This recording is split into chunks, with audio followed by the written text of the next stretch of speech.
welcome to this week's episode of Come to Find Out. This week we're going to be talking about the final walkthrough. So if you've been following along at home, you've seen that we have covered the pre-approval process, we have covered debt to income ratios, all the really fun stuff, the appraisal process, inspection, things like that. So now we're nearing the closing phase. And so 2 days before you close, you should really go and do a final walkthrough. And so I asked my colleague Tracy to join me. She actually is the inspiration behind everything that I've done in my career. So thank you, I really appreciate it. She's also the reason I met Keller Williams. So if you ever need someone to be a mentor, I always say Tracy Chambers. That's nice. But I asked her to come on because she has shared so much knowledge with me, and I know that you've had several instances where a final walkthrough really can either make or break a deal. And so I just wanted her to kind of come on and share a final walkthrough story, or 2 or 3, to just kind of drive home the point of how important this is. The idea behind a final walkthrough is to walk through and make sure that everything in the house looks the same as it did when you went and you saw it for the first time. So you're making sure that no one's come in and taken out all the copper pipes, or they didn't take out an item that you were supposed to have when that was agreed upon in the contract, or that they didn't make holes in the walls as they were moving stuff out. So but there have been some uncontrollable stories as well. So that's why I invited you. So thank you so much for taking time out to join us. Absolutely. Yeah. So this is actually one of my very favorite topics.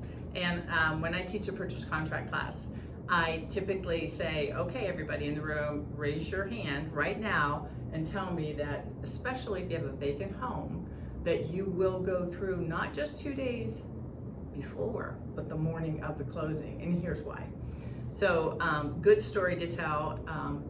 It was a house that was down in the short north, and they were all set to close, and the night before they went through and everything was fine, and they went out to dinner, they celebrated, they had their closing the next morning at 9 o'clock, and when the buyers came home, they opened the door to their brand new house, and someone had broken into the house in the evening, night before, taken all the cherry cabinets out of the kitchen and taken all the cherry cabinets out of the bathroom.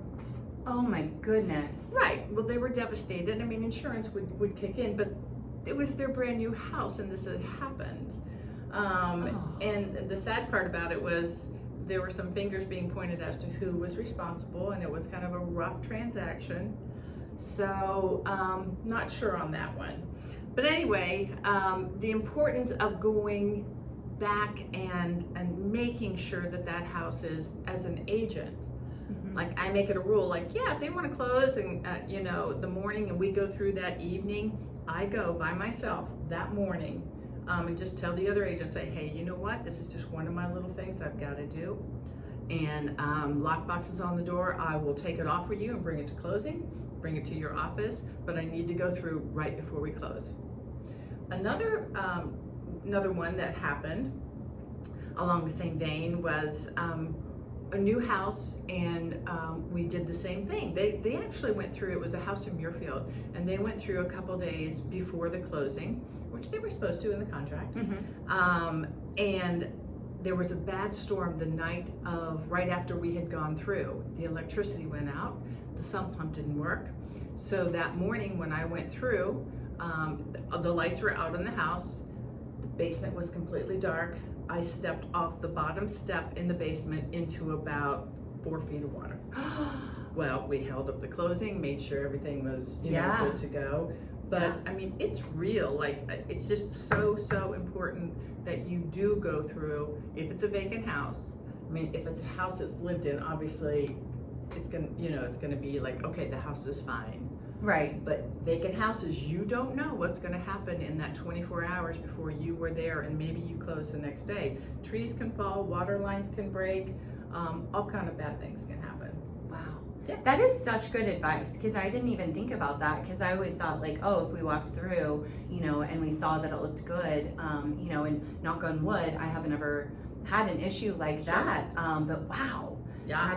That is such a good tidbit. I actually have a third one. Oh, I'd love to hear it. one was, this was a house out in Marysville, and it wasn't my listing, but it was another agent in the office, and they didn't do their final walkthrough at all, at all. And what happened was there was a water main leak, and the water had been sitting on the hardwood floors. So when they got to the house, all the hardwood floors were completely cupped because of the water, and they had to replace all the hardwood floors. Wow. Right. Wow. So yeah, always, always, always. Now, in a situation like that, since they didn't do the final walkthrough and they signed the papers, Right. who has to take care of Buyers. Okay. It's your house. Yeah. It's your insurance will kick in. I actually knew the answer to that, but I just wanted you to answer it. Because I just want to make sure that everyone listening understands Absolutely. the importance of that. Because, if you've signed those documents and you've said, this is a buyer beware state. So Correct. if you're signing it and you're like, absolutely, I'm so excited about this house and it's now yours. Yeah. If you discover it afterwards, Too late. yeah. Too bad. So sad. Now, I've had some people say, well, you could still sue for that. I don't feel like you could. I'm not an 'cause I don't attorney, feel like don't you know the answer to that, but Okay. I think if you said we will do the final walkthrough and you didn't perform it and then you closed and then you found something, I don't think that would hold up in court, to be honest with you. Yeah, I don't think so either. Again, we're not attorneys, so we're not giving it legal advice No. at all. This is just based on our knowledge of what we can share, and that's it. Sure. Yeah. I love it. Yeah, I had one actually. I was the listing agent, and they were doing the final walkthrough before, Yeah. and I get a picture, and she's like, "What should we do about this?" It was a snake Ooh. inside the house. Ooh. I was like, oh my goodness. And she was like, yeah, could you get this removed? I'm like, absolutely. And I'm going to figure out how that snake got in there. Sure. And so we were able to get it, and, everything moved smoothly through closing. It was a fluke, because literally there was no way that I could figure out how it got in there, but, very crazy. Yeah. And buyers are protected with our purchase contract, because one of the last paragraphs in the contract says that the condition of the house has to be the same condition as when you put the house in the contract, except for normal wear and tear. So I know buyers are nervous, like, ooh, you know what, they're going to move out, and then they've moved to Timbuktu, and then we get possession of the house, or they have possession after the closing. So you are protected in that it does have to be in the same condition. So if the movers are moving out their furniture, they tear off the banister, well, that's the seller's responsibility to, go back and, reattach the banister. Now, does that mean if they've moved to Timbuktu that you're going to find them and do that?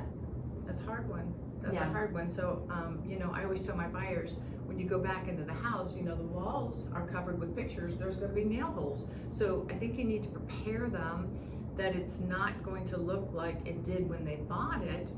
If there are lots of pictures and, something could happen, normal wear and tear, usually when they take the beds out of the house, you always see it like that, where people step out of the bed and it's dirty around there. So I think it's important to kind of prepare them when they do take that final walkthrough. They could see things, they're like, ooh, didn't notice that before. Yeah, no, absolutely. And I know when I bought our first house, and so it was before I was in real estate, and I had a really good, realtor, and we did our final walkthrough, and we found out that, or we noticed that the washer and dryer were taken, and those were written into the contract as part of the appliances. Well, so our realtor was like, okay, well, let me reach out, and come to find out, the movers had taken them without knowing that they weren't supposed to take them. So the sellers ended up giving us credit, so that we could go out and purchase. I mean, they were used, washers and dryers, but still, we were expecting a washer and dryer. They made up for it, and for us, it was fine. Good. But yeah, so I've had situations like that. It happens. Yeah. It happens. Exactly. Now, have you ever had someone that went through the final walkthrough, and because there was an issue, they wanted to cancel the contract? No. Oh, wow. I have. I have not. In 26 years, I have not. That is so crazy. This one was, I can think of. yeah, this one was a very very odd transaction from beginning to end anyways. Lots of little hiccups, lots of issues, lots of delays. But we did the final walkthrough, and it was a day before we were supposed to close. And it had been, like I said, lots of delays.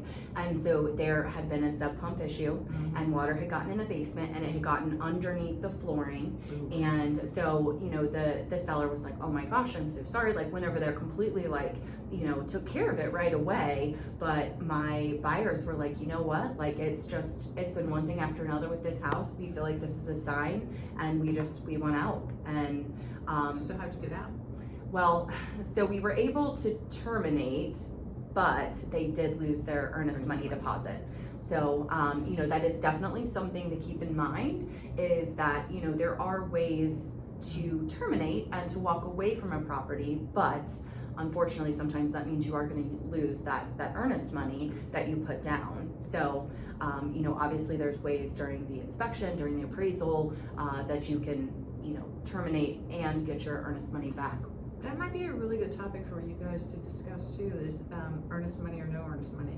Yeah. Because had they not had earnest money, they wouldn't have lost it, but maybe they wouldn't have gotten the, transaction in a multiple offer situation because they didn't have earnest money. I mean, it's a double-edged sword. Yeah. No, that would be a really good one. And you're really good at that topic.